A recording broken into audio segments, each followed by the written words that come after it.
This Is Pete conference there? will now be recorded. Oh, okay. All right. Do I need to read this thing again? If you have it, that would help. I got it here. Okay. Good evening. This is Karen Dayton, Short Beach Park Commission, Commissioner for the town of Stratford. Today is Monday, December 21st, 2020, and we are conducting a virtual meeting of the Short Beach Park Commission via GoToMeeting. During these meetings, you must raise your hand if you wish to speak, or just shout out so I can hear you. When called on to do so, you must state your name each and every time you speak. This is in accordance with Governor Lamont's executive order, which allows these meetings to go forward. When I call your name, please indicate that you are in attendance. Kristen Bedell. Here. Good. Bob Jekyll. Here. Brandon Jones. Here. Chris Pia. Here. Peter Pulaski. Is Peter with us? No. And myself. Yes. He's on mute. He's on mute, Karen. Okay, there he is. Okay. Chad Esposito. Here. Yep. And Aileen, you're here. Okay. I'm here. Thus noted, I will now call the meeting to order at 6:36 p.m. Okay. First order of business is to approve the minutes of our November 16th, 2020 meeting. Do I have a motion for that? Chris Pia, motion to approve. Okay, second. Jones, second. Okay, all in favor? Aye. Very good. Okay, passed. All right, now, tonight's meeting is specific to the Be Kind, Ben's Bells campaign. I sent everyone a description of what the campaign looks like, specific to the timeline that we've got. And that also included the timeline for the golf course improvements. Bob, do you have anything to add to this? No, I just, I know everybody on this commission knows we've been talking about this for a long time, and I appreciate the commission support and the fact that the town, we're now in a position to turn this campaign properly over to the town to give us something that legitimately is a once, I call it once in the universe, right? We only get one chance to be first. But with the tee markers at our golf course and things we've done for that, and the mural at the golf course and things we're working with them on, I do, appreciate all the sponsorships. The local businesses have been very supportive.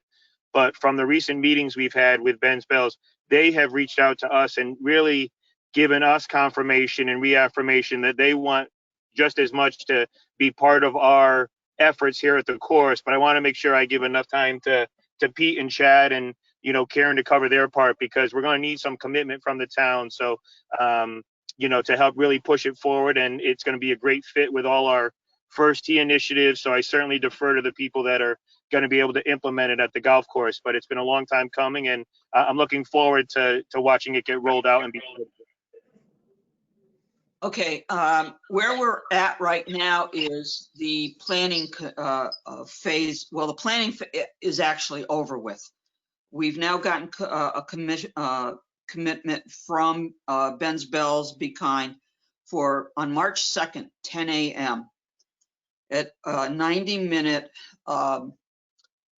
workshop to get everybody up to speed about the core values of this campaign. Now it's going to be training for town employees who will be working at the golf course, but also at the beach, to include the lifeguards. I also want to include the woman who is now the leasee for the concession stand, to get her up to speed as to what's going on. The commitment for this is, and I'd like the commissioners to attend this. It's important that we understand what this whole idea of Be Kind and what Ben's Bells stand for. They have now officially granted us kind of the title of being the first, not just the golf course, but beach facility, not just in Connecticut, but throughout the US. This is a big thing publicity-wise that we really need to get on board with. But March now, we're going to invite as many people as we can. The cost is $15 per person. We've got enough in our budget that we can cover the cost of the commissioners. And it's something that I think, those of you who have kids in school here in Stratford have heard from your children, but it will give you kind of an idea of the bigness of this campaign. We've got the installation of the Be Kind mural. We also have on March 22nd or May 20, it will be installed and unveiled. The other thing that we've committed to is in September, a Be Kind golf tournament that will benefit Be Kind. We have a percentage that we're working out with them. And as I said, the biggest thing is the publicity for this.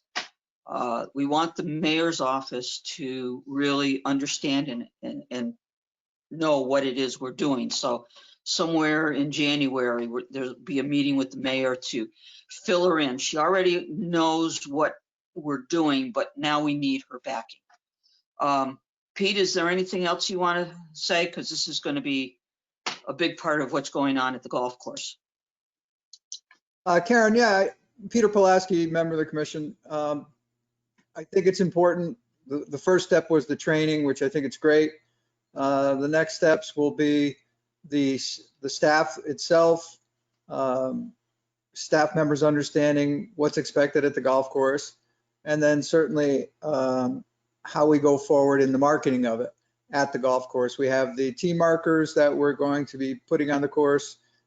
Our tee signs will also be going out, working with Bob and the Rotary. And then the next steps will be the signage throughout the facility and how we're going to handle the website and introducing all of those things that you talked about. So it's an exciting time. It makes us unique. And I see a lot of positives. I know Chad wants to talk about the administration side. So. Okay, Chad, go ahead. We got a little bit delayed because of the snow occurrences this week, but an email, I had conversations with our director of Public Works, Renee, and then she said put together like a little package of what we want to present to the mayor so that we can have everybody versed. Where's the echo coming from? Excuse me, this is Aileen Marsh, recording secretary. If everybody can mute themselves if you're not speaking, so we don't get all that feedback. Thank you. Chad Esposito, Park Superintendent again. We're just going to start presenting this to the mayor so that we have everybody on board. Because it's a facility, we might have to get Chapter 27 in the code involved, because if we put Be Kind on a town-sponsored board, we may have to seek approval from the council. And Chris, you could probably be the liaison on that if we have to get their approval to put a Be Kind on a town logo. So no, but it's all moving forward.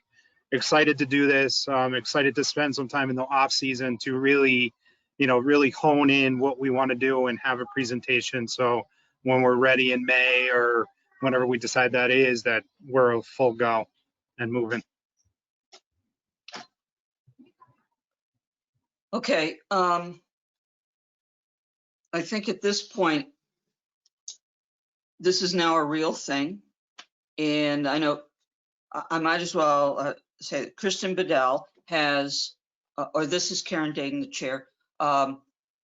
Kristen Bedell has accepted my invitation to head up a new publicity marketing committee.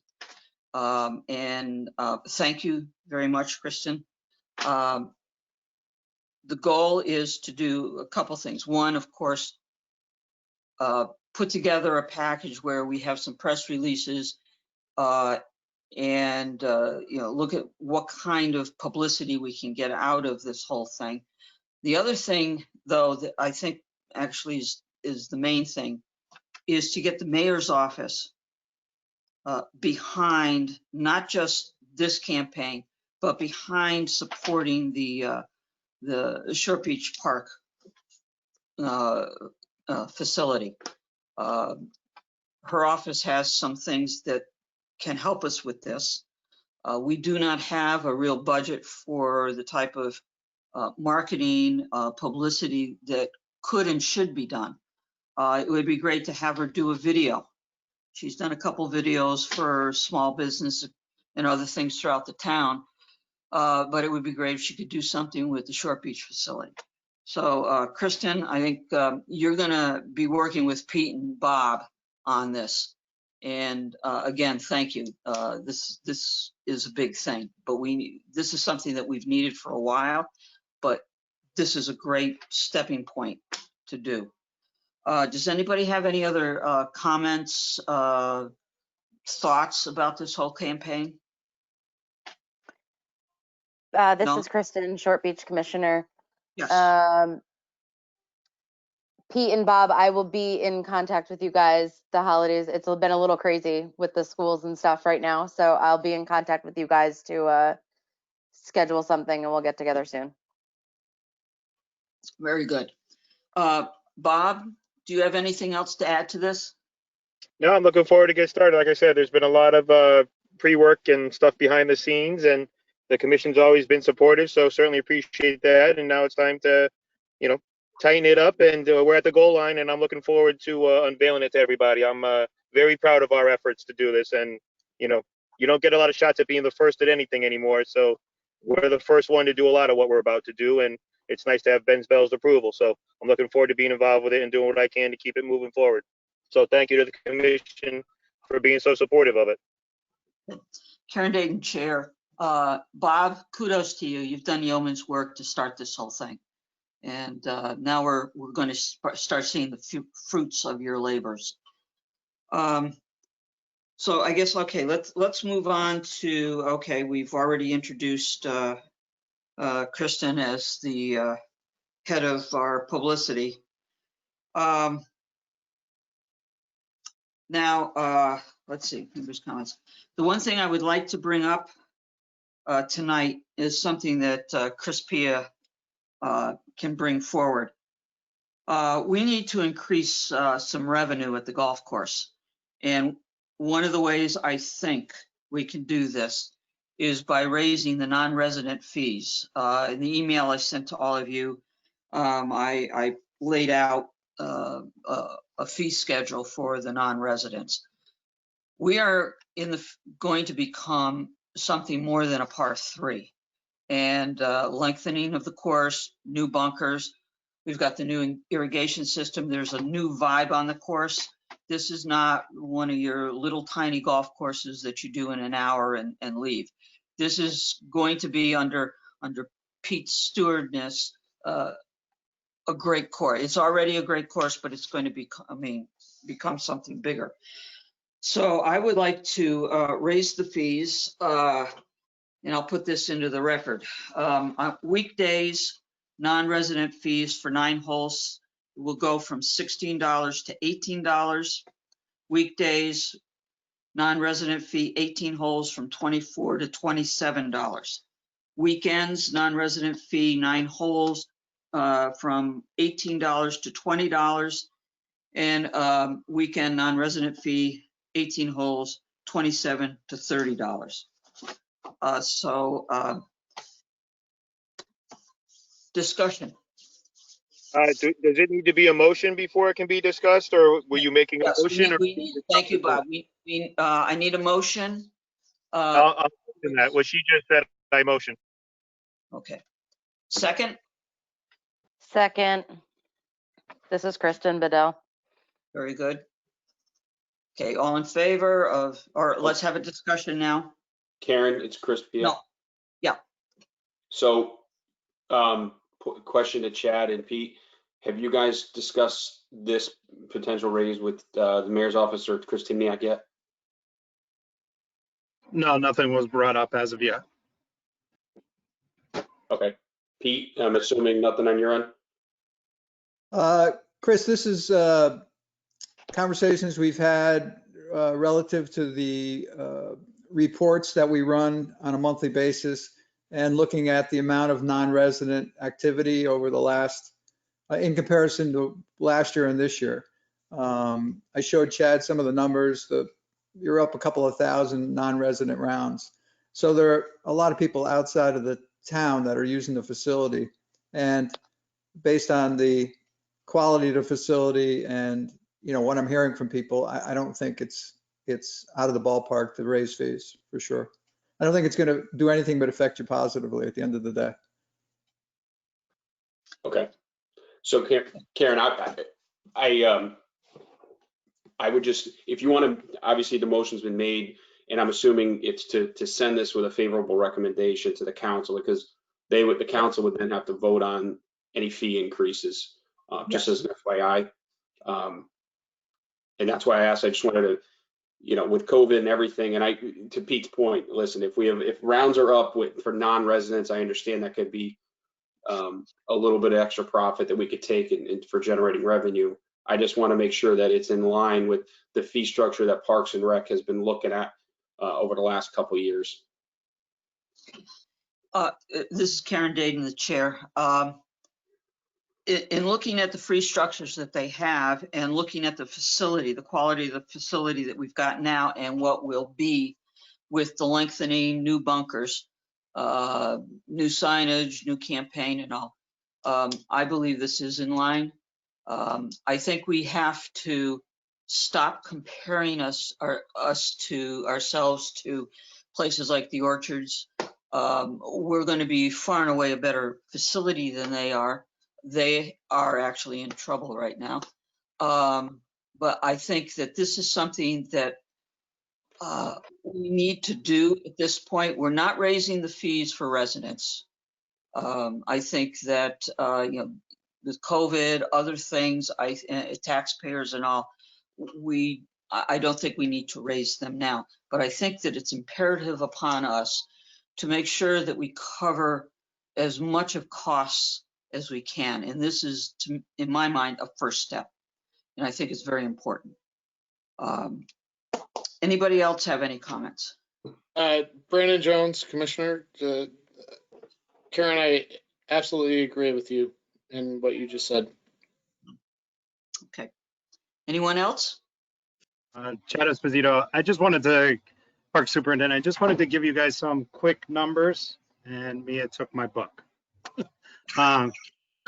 In 2000, so I'm going off of 2018, and just by memory, in 2018, the stretch from July 1st to December 21, we did $124,000 in revenue, thereabouts, just a little bit more. Last year in 2019, we did about 134,000, but last year we closed November 1st for the irrigation project, so there were no sales from November through December.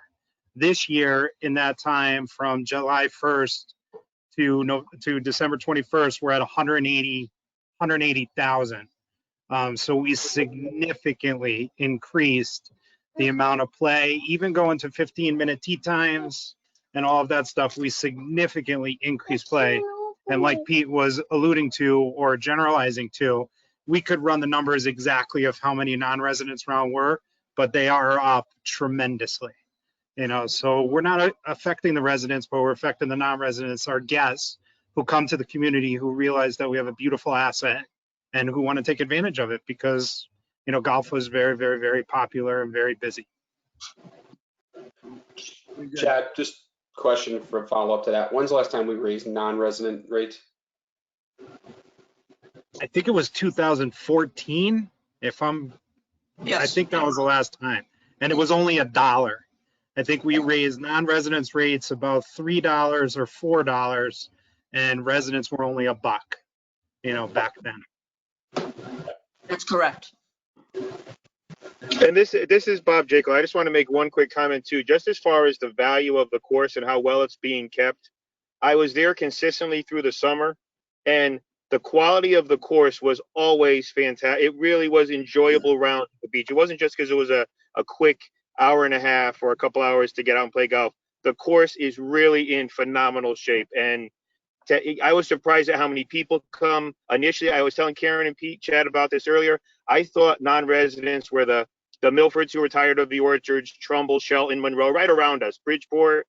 But I was hearing from people coming. We had families coming from Westchester, Darien, New Canaan, passing right by other opportunities to come to our facility. And we have a fantastic location, and the course is really in tremendous shape. So kudos to everybody at the course. And but I think it's certainly smart of us to be looking at this opportunity, because no reason why, if they're coming that far to play golf, a few extra rounds or a few extra bucks isn't keeping them from coming to enjoy it. Okay, anyone else? Okay, so the motion has been made, it has been seconded. All in favor, say aye. Aye. All opposed? Motion, chair votes aye. Motion carries.